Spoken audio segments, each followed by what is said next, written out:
Alors, bonjour monsieur, donc on vous a pris au hasard dans la foule, hein, et on aimerait d'abord que vous savoir quelles sont vos motivations pour participer à cette manifestation qui regroupe des personnes qui, à l'évidence, viennent de tous les milieux, de tous les âges, de toutes les catégories sociales, et on a vraiment l'impression que c'est la France entière qui se mobilise. Alors vous allez, bon évidemment, sans dévoiler votre identité ou autre, enfin vous ferez comme vous voudrez, vous allez donc expliquer un petit peu vos motivations. Voilà, merci. Très bien, merci beaucoup. Effectivement, vous m'avez pris un petit peu au hasard. Alors, mes motivations pour venir à cette manifestation, c'est simplement qu'on est dans une heure historique. Hein, c'est très rare dans l'histoire de l'humanité, on a eu un tel basculement dans nos démocraties modernes. Et ça rappelle vraiment des heures très très sombres. Hein, et évidemment, maintenant, à l'ère du numérique, on se retrouve dans une situation où le pouvoir, dans un système démocratique, peut faire des abus de pouvoir. Et beaucoup d'entre nous qui sommes des naïfs et des gens bienveillants, eh bien, nous avons voulu croire que les institutions joueraient leur rôle, que les parlementaires joueraient leur rôle, que le Sénat, que le Conseil constitutionnel, que le Conseil d'État joueraient leur rôle.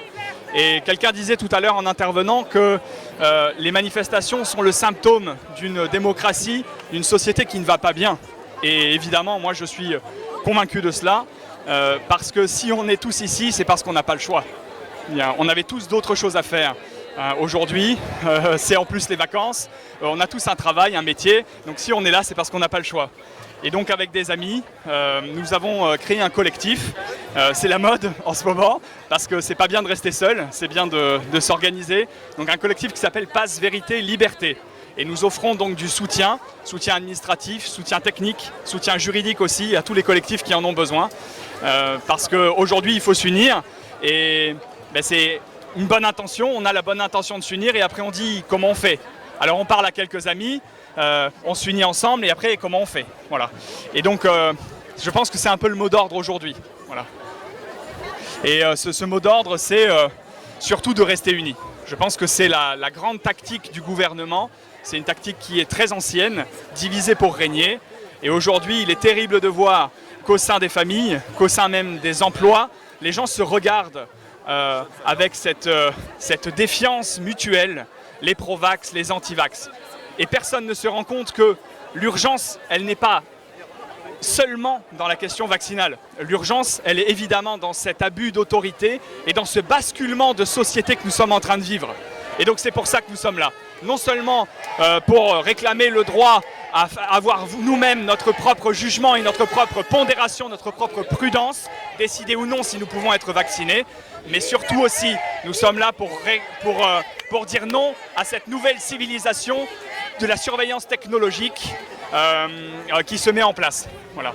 Et donc je pense que c'est une heure historique et je pense que chacun d'entre nous doit être là. Quel que soit l'avis que l'on a sur les manifestations en général, sur les groupes et les méthodes qui les organisent, aujourd'hui nous sommes dans un mouvement d'union nationale et c'est très important que chacun d'entre nous joue son rôle. Et je ne veux pas être trop long, mais je dirais peut-être qu'il y a deux questions aujourd'hui. Il y a la question de la vérité qui nous unit. Pas seulement la liberté, j'ai entendu tout à l'heure scander liberté, c'est très important, mais la vérité. Hein. Aujourd'hui, on nous ment. Les hommes politiques se contredisent en permanence, mais sans gêne. Hein, et donc on nous ment. Il suffit d'aller se réinformer, d'écouter différents médecins et on se rend compte qu'il y a un mensonge. Et la deuxième chose qui est très importante, c'est évidemment cette liberté, et donc retrouver une vraie liberté sociale et politique. Voilà. Oui, Alors, qu'est-ce que vous pensez? Je suppose que votre avis sera véritablement tranché sur l'argument qui nous est opposé en disant que les gens qui manifestent à l'heure actuelle sont des sous-hommes, qui sont incapables de penser par eux-mêmes, qui sont des bas de plafond, et donc tous les qualificatifs dont on affuble les personnes qui manifestent aujourd'hui.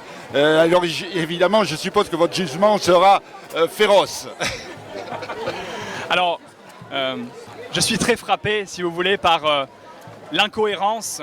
Mais on vient de dire juste avant que la contradiction n'effraie pas les membres du gouvernement et puis de la clique médiatique. Mais par l'incohérence. Vous voyez, ce sont des gens qui prônent à longueur de temps le droit à la différence, qui prônent à longueur de temps la démocratie. Et lorsqu'il y a des gens qui émettent un discours modéré, un discours raisonnable, avec des objections sérieuses, qu'est-ce qu'on dit? On dit ce sont des complotistes, ce sont des gens qui pensent que la Terre est plate, mais ce n'est pas le cas. Hein. On voit très bien, moi je suis... Voilà, exactement. Et alors on s'en rend bien compte, il suffit de venir dans ces manifestations et d'avoir des discussions avec les uns et les autres. Et on se rend tout à fait compte qu'on est très loin de gens qui pensent que la Terre est plate. On a ici rassemblé dans ces rues tous les gens qui ont compris que quelque chose ne fonctionne pas dans ce système.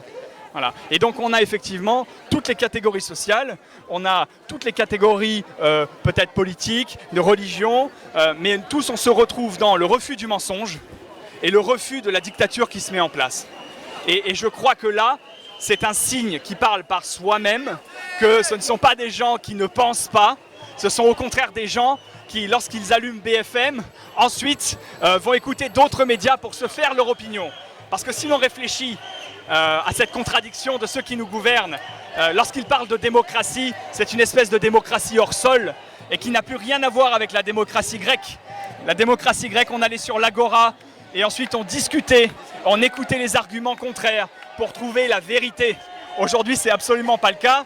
Ceux qui ont un avis différent, eh bien, ce sont des complotistes. Et on a tellement mis cette idée dans la tête des gens, à force de la répéter, hein, ça devient comme une vérité, qu'on voit parfois, lorsque l'on essaye d'avoir un discours et une discussion, entamer une discussion sur ces sujets, eh bien, le regard de l'interlocuteur commence à vriller un petit peu. Hein. Et donc ça, c'est le côté difficile, mais je dirais que c'est là où il faut faire preuve de courage. Et il faut avoir confiance dans la vérité, il faut avoir confiance aussi dans la capacité de l'homme à trouver la vérité. Voilà, parce que sinon on ne commence pas la discussion. Eh bien, parfois il faut aider par la discussion, par des faits, la personne à aller au-delà du discours convenu que l'on entend dans les médias. Ouais. Et donc je vois ça, et donc on a des discussions très intéressantes ici. Et donc je crois qu'il faut venir.